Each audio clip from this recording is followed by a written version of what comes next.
What up, doc? I gotta tell you this, man. System is a game. It's a game, man. And you have three choices to choose from. It's either you unconsciously playing this game, keep on losing and keep on complaining, or you learn the rules of the game and play by the rules, or you foul play and land on the wrong side of the law. The choice is yours, man. It's yours. The aim is not to all of us be business women and businessmen. The aim is to keep on doing something that your future self will be proud of. Don't you want to buy your time, retire early, and use your time to things that light your soul up? Don't you want to be financially independent? Is not that what you want? Do you want your child to go in the same trap as you, the rat race? The choice is yours, man. That's what I gotta tell you right now. Let's bring it home, South Africa. Vele iculo eliculwayo elitshelwe ingane liyafana. Go to school, graduate, get a job, buy a house, buy a car, get married. That is just the national anthem that we use to tell our children. Ne? But there is just one part that is missing, and that is a very crucial part that is missing. Invest. That is the crucial part. Invest. I want to tell you something ngalesikhathi. Ubingelelo changes akasha othi ngenzana noma yini noma inini noma kanjani kunoma ubani ngoba impilo ayisiyona lento ocabanga ukuthi iyona. Possibilities are infinite in the universe. Your own consciousness is your own limitation. Kukude lapho esisuka khona futhi kukude lapho esiya khona. Beka phansi umoya ungatatazeli uyabona. Angazi lento ukuthi ngizoyibeka kanjani.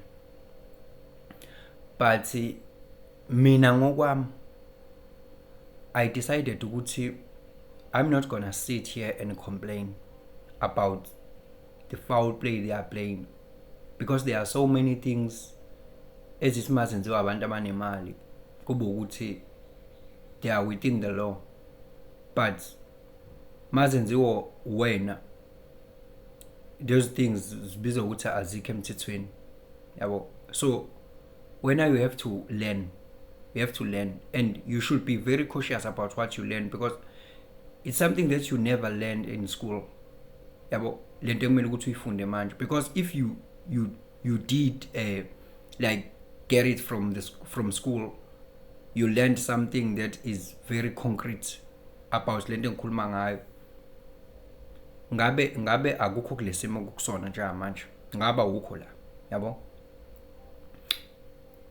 Business sector ne financial sector is just any constituency of the system. The system is broad, yabo. But why I'm picking this thing of business sector and financial sector, it's because that is where most people are trapped. There are things that are being used, there are marketing strategies that are being used against them to constantly steal from wealth yabo. And financially, they keep on making financial mistakes that cost them decades and decades. You see? Why? Because they were not taught something that is very valuable and concrete when it comes to personal finance. You see? The corporates are busy playing them. The banks are busy playing them. You see? And now yours is to learn. Have you ever learned about the available investment opportunities, or you are just ignorant? You want the savior to come and help you. No one is going to come and help you. No one came and helped me. I'm rescuing myself from whatever that I put myself into previously.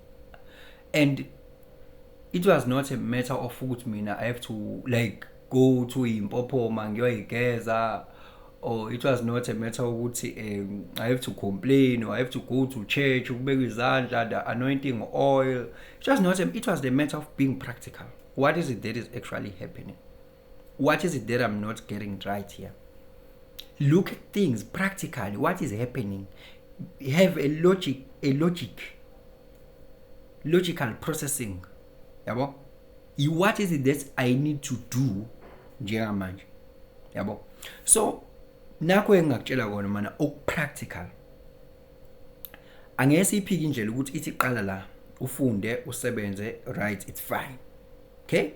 even though nalapho there is something that is very sketchy about ukufunda bese uthola umsebenzi, lento ye passion and ayilandelwa lonto le yabo passion and all of those things, like asikubeke eceleni ke because nayo education yethu vele somewhere somehow kodwa ayikuthi mhlambe khonto ebheda ngayo all together, but they are missing parts because abantu they are not suffering because of what they know, they are suffering because of what they do not know yabo. So there's a missing element kuyona lo education. So ke well ke usufundile ke wawuthola umsebenzi, so uyasebenza ke now there's this one link that is missing, eyayithini invest. Wena diga information about investments and then you invest yabo. Once you get to 100,000 portfolio yakho, the power of compounding interest, or the power of compounding rather, it does its job. Uthola ukuthi even the money that you constantly contribute from your paycheck is even now like ifana ne drop in an ocean, because now your portfolio has grown to the point ukuthi is self-sustaining yabo. Makuthiwa nje it's today in your portfolio it was a 2% move, so ukuthi in your portfolio 2% move maybe it makes mhlambe 4,000, and when now you are contributing mhlambe 500 or 1,000 kwi portfolio yabo ukuthi a 2% shift upwards in your portfolio it gives you 4,000 ngalo lo suku lolo, only that particular day. And when vele what you used to contribute it's only 1,000 rand. You see what even your contributions now they matter less than the work that is being done by your portfolio itself. And you constantly do this thing. You see, kunento kuthiwa ibani, I don't know, sengikhohliwe igama lakho ibani number, but the number that says ukuthi once you save and invest to this number, then you can even quit working and start doing something that is of great pleasure and purpose kuwena yabo, because you have reached this number yabo. So for you ukwazi ukuthola lo number leyo, ungakwazi ukuthi maybe ngokwe rule of thumb nje kuthiwa I great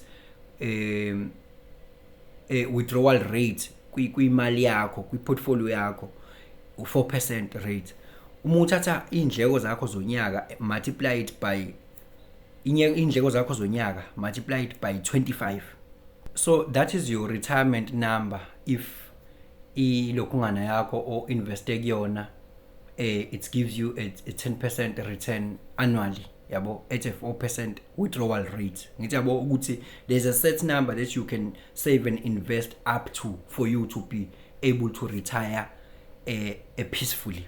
And then retire ke guys, it doesn't mean you have to like chill like this. Now I've retired, now saying pursue a pleasure. No, that's not how our brains are wired. Lokho ukuthi now you retire, kune study eseke senziwa esasikhombisa ukuthi abantu aba retire at 55, more than 70% of them babeshona within a decade. Why?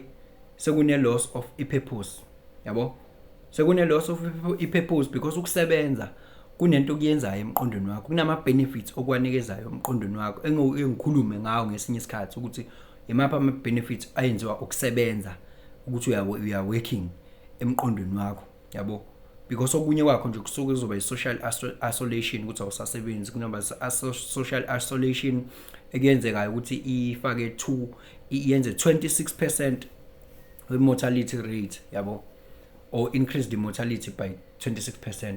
But angikho ke lapho, ngile ekuthenini uma usave and investor towards the assets that are generating income or they are having a capital gain. Yabo umuntu owenza lokho before university, wenza lokho financially liberated kuyimanje ukunomuntu owaqala waya university. Not saying ukuthi it's wrong to go to the university, but there's something that we are not told. Loyo oya university usez accumulate nje ama-debt ama-student loan samele akhokhe imali, but lo omunye on the other side yena owafundiswa nange-investment, maybe the investment was generating a 10% return and this was busy pushing ya manje bobabili labantu bafuna imali kodwa khona o-liberated ongazange azaye ngisho e-university yabo. And that was what was missing. As much as you go to the university, it's fine, go there, but don't forget that you should also shift your focus to asset income generating assets. Save and invest there for your portfolio to grow. Wena khona uzokwazi ukuthenga isikhathi mhlambe at your early 30s or 40s usuyakwazi ukuthi wenze njani, wenze ezinye izinto one passion ngazo, even if usebenza umsebenzi othandayo one passion ngawo, but mind your business. What is the business side of the work that you are doing? Wena ufuna ukwenza umuntu uthacebe nje, wenza umuntu uthacebe ukhulisa i-organization yabo, you don't mind your own business. When what is the business side of that work or job that you are doing, ukuthi wena ube employer on your field rather than being an employee perpetuity?